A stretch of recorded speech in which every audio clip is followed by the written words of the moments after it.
আমি এখনো স্বীকার করি আমি বাংলা ভাই। সিম খোলার পরে মোবাইলটা যখন পাস করো একযোগে বম ব্লাস্ট হবে সারা বাংলাদেশ। দেখুন ভয়ঙ্কর কি ঘটনা। এই যে দেখুন এই জায়গাটিতে তাকে পুড়িয়ে হত্যা করা হয়েছে। আপনারা দেখলে অবাক হয়ে যাবেন। আসসালামু আলাইকুম ভিউয়ার্স, দেশ ও দেশের বাহির থেকে যারা আমার ভিডিওটি প্লে করেছেন জানাচ্ছি আন্তরিক শুভেচ্ছা অভিনন্দন। আশা করি সবাই ভালো আছেন, সুস্থ আছেন, আলহামদুলিল্লাহ। তো ভিউয়ার্স, রাজধানীতে সিরিয়াল কিলার সম্রাটকে নিয়ে নতুন আতঙ্ক। এখন পর্যন্ত 7 মাসে 6টি খুন এবং প্রত্যেকটি খুনকে আগুনে পুড়ে একের পর এক স্তূপ করতেন তিনি। থানার পাশে ঘুরতেন, রাস্তার মোড়ে মোড়ে বিভিন্ন ট্রাফিকের সামনে ও বড় বড় পথধারী আইন কর্মকর্তাদের সামনে তিনি পাগলের বেশে থাকতেন, কিন্তু তার মূল কাজই ছিল মানুষ হত্যা এবং তাকে পুড়িয়ে গন্ধ নেওয়া। নাউজুবিল্লাহ। নেওয়ার পর আরো কত ভয়াবহ তথ্য এবং তার পরিচয় প্রকাশ পেয়েছে যা এখনো অনেকেই জানেন না। আসুন আমরা সর্বশেষ বিস্তারিত এই সিরিয়াল কিলার সম্রাটের এই জঘন্য কাজ করার কারণ, মানুষ হত্যার নেশা এবং তার পাগলের বেশ, এর পিছনে বড় চক্রটা কি, বিস্তারিত আরো আপডেট জানবো রিপোর্টে। ভিডিওতে যাওয়ার আগে ছোট রিকোয়েস্ট করবো, যারা চ্যানেলটি সাবস্ক্রাইব করেননি সকল আপডেট সবার আগে জানতে অবশ্যই চ্যানেলটি সাবস্ক্রাইব করে পাশে রাখবেন। দর্শক আসুন স্ক্রিনে দেখুন ভয়ঙ্কর কি ঘটনা। এই যে দেখুন এই জায়গাটিতে তাকে পুড়িয়ে হত্যা করা হয়েছে। আপনারা দেখলে অবাক হয়ে যাবেন যে এইখানে অনেকগুলো ব্যাগ পড়ে থাকে, নিচতলায় ব্যাগ পড়ে থাকে।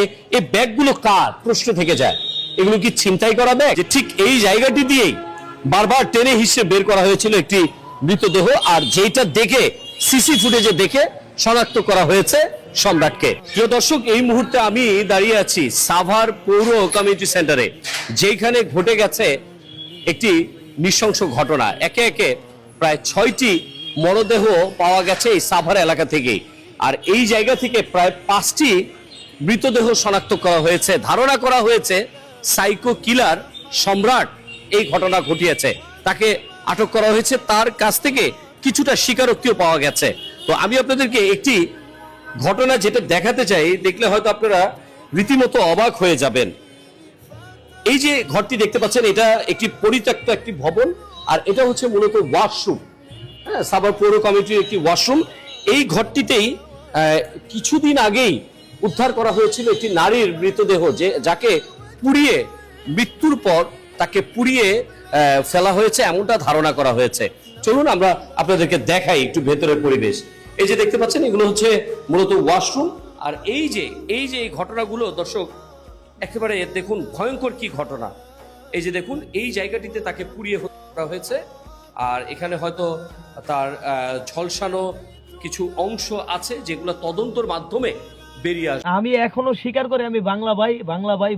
সিম খোলার পরে মোবাইলটা যখন পাস করো একযোগে বম ব্লাস্ট হইব সারা বাংলাদেশে। বোমা দেওয়া উড়াই দেওয়া হয়েছে। আমার লোকজন মুন্সিগঞ্জের প্রত্যেকটা মার্কেট, প্রত্যেকটা অফিস উড়াই দিচ্ছে। যারে ফাঁসি দেওয়া হয়েছে সে বাংলা ভাই না, ৭ মেম্বার মুফতি আব্দুল হান্নান, মুফতি আব্দুল রব, এদের দুইজনের সাথে আমার আন্ডারওয়ার্ল্ডের বৈঠক হয়েছে। আমার কমান্ডার মুফতি আব্দুল রব কাশিমপুর আমার ফাঁসি হয়েছে, আমার রক কাটা হয়েছিল, কিন্তু টাকার বিনিময়ে বেঁচে গেছে। সমস্যা বলতে কিছু নাই, বাংলাদেশের ডিপার্টমেন্ট নিচের থেকে উপরে পর্যন্ত সবাই আমার কিনা লোক। বাংলা ভাইয়ের ট্রেনিং এ শুধু বোমা বাজে।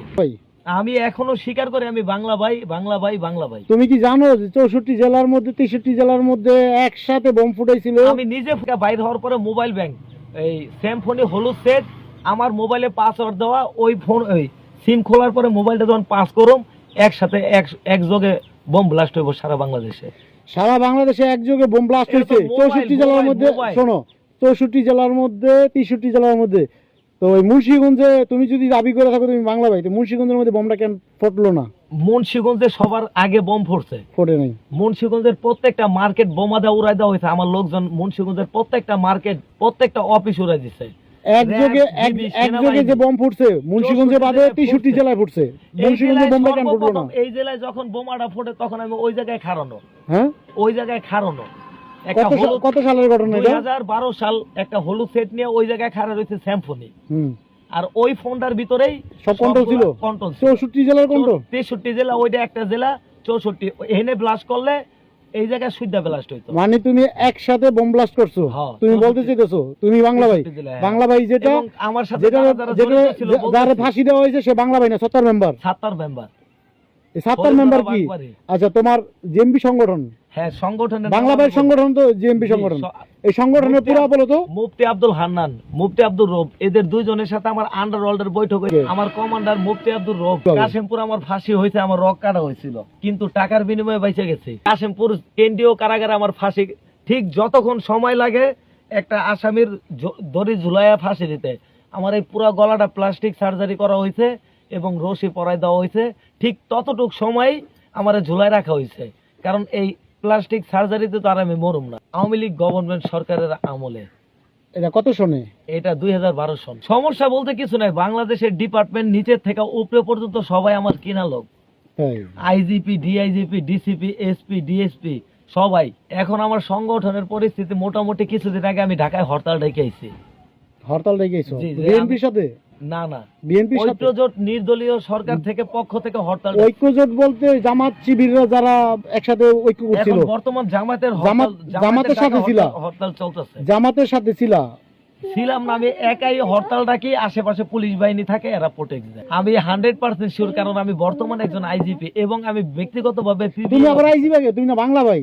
বাংলা ভাই, সিবিআই এবং পিবিআই, আমি দুইটা অফিসার। সিবিআই পিবিআই, পিবিআই অর্থ কি বলো তো? পিবিআই মানে বাংলাদেশের প্রশাসন এবং হাসিনা সরকারের প্রাইভেট ডিজি। তাই সম্রাট ওরফে এনামুল হক শামীম। কোন কোন জায়গায় এই বোমার সরঞ্জামগুলো হয়েছে এই প্রমাণ। তুমি কি তুমি তো বাংলা ভাই, তুমি সবার ট্রেনিং দিছো, তোমার ট্রেনিং এর ক্যাটাগরি কি জিহাদি বই? জিহাদি বই কি একটা নাম বলো? না না না, জিহাদি বই না। এই বাংলা ভাই ট্রেনিং এ জিহাদি বইয়ের কোনো কার্যকলাপ নাই। বাংলা ভাই ট্রেনিং এ শুধু বোমাবাজি, মানে বোমায় আতঙ্ক। এই গ্রুপটাই তো জিহাদি বাজ। না না, জিহাদি ইসলাম একটা পন্থী আছে, আলাদা একটা পন্থী আছে, 90 জিএমবি, যারা নতুন যোগ 90 জিএমবি। হ্যাঁ, যারা নতুন যোগ দিছে 90 জিএমবি, এদের কাজ হলো অন্য বইগুলা, যেমন নাভি, নবীনা, এইটা বুঝানো। কি বলে? নাভি, নাভি, ইয়া নাভি, ইয়া নাভি, ইয়া নাভি, মানে নবী বলে না কিছু না, নাভি নবী। দর্শক, স্ক্রিনে আমরা সে সম্পর্কে বিস্তারিত জানলাম। এই বিষয়ে আপনাদের মতামত কমেন্টে জানান। কেউ ভিডিওটি স্কিপ করবেন না। এর পিছনে শেল্টার দিচ্ছে কারা? ভারতীয় কোনো আধিপত্য বিস্তারের কারণে পাগলের বেশ ধরে বাংলাদেশে কত এজেন্ট রয়েছে যারা ভারতীয় এবং এই সিরিয়াল কিলার সম্রাটের পিছনের পরিচয় সহ তার বাস্তবতা বিস্তারিত আরও আপডেট জানবো আমরা রিপোর্টে। সালামু আলাইকুম। পরিচয় করিয়ে দিচ্ছি আমার সন্তান, আমার তৃতীয় সন্তান, আমার ছেলে ফারিজ বিন নাইমের সাথে। তবে আজকের ভিডিওটা খুবই গুরুত্বপূর্ণ। এরকম ছোট বাচ্চা যাদের আছে, ভিডিওটা 100% শেয়ার করবেন। আপনার আশেপাশে যে বসবাস করছে, আপনি কি তাকে চিনেন? আপনি কি তাকে জানেন? দেখতে পাগলের মতন, কিন্তু একে একে 6টি খুন করেছে। ভিডিওটা সর্বোচ্চ শেয়ারের অনুরোধ জানাচ্ছি। এই টাইপের মানুষ যদি আপনার আশেপাশে দেখেন, এলাকায়ও 999 নাম্বারে ফোন করে পুলিশকে তথ্য দিবেন। গেল কয়েকদিন যাবৎ সাভারে একজন ব্যক্তি এলোমেলো ঘুরত, মানুষ মনে করত পাগল। তার বেশভূষা, চুল অগোছালো অবস্থান দেখে সবাই ভাবত যে হয়তো এলাকায় একটা পাগল ঘুরঘুর করছে, তাই না? কিন্তু বাস্তবে বের হলো কি, এই লোক একজন সিরিয়াল কিলার। একজন দুইজন না, গুনে গুনে 6 জন মানুষকে হত্যা করেছে গেল মাত্র 7 মাসে।